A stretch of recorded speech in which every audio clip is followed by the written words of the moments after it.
Conèixer l'evolució dels conflictes al llarg de la història, els seus motius i les seves conseqüències ens han de permetre reflexionar per mirar d'arribar a una societat més justa i igualitària.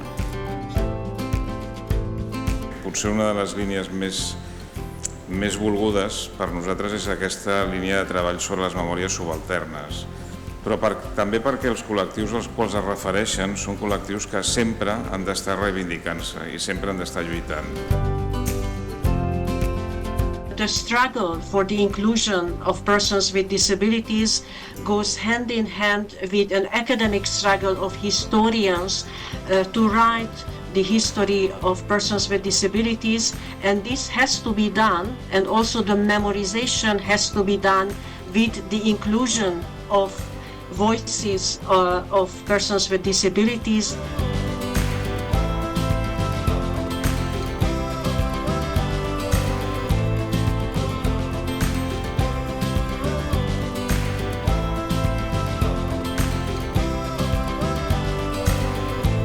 We are guided by the UN Convention on the Rights of Persons with Disabilities, demanding the acceptance of inclusion as a human right.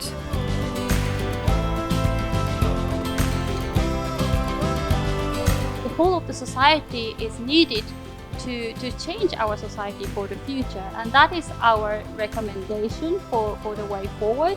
And therefore cooperative actions such as this one actually, art forms, monuments, or then encountering people from different groups would be an important part to lead to the social transformation in the future.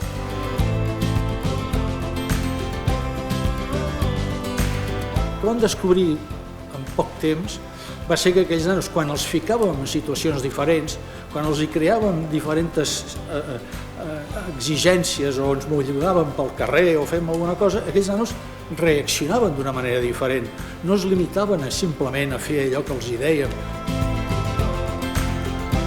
I el darrer informe de fa un mes, que és aquest aquí, del comitè de seguiment de què està passant a l'escola a l'estat espanyol i a Catalunya, ens està dient que hi ha molta feina per fer. I la més important a fer és, si us plau, d'una vegada, trencar amb dos sistemes educatius. N'hi ha d'haver un de sol.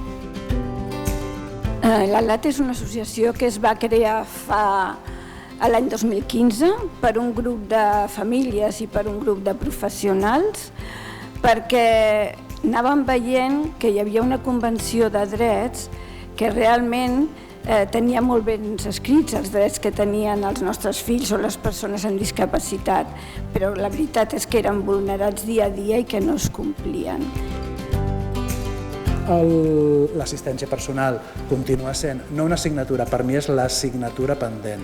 La desinstitucionalització només serà possible si tenim assistència personal que permeti que cada persona pugui gestionar el seu projecte de vida i els recursos que pugui necessitar decidits i triats per la pròpia persona.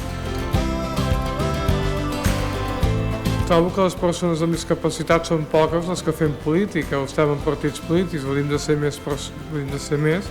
I també fa 4 dies es va poder que les persones amb discapacitat poguessin votar. Això és un dret que teníem liquidat.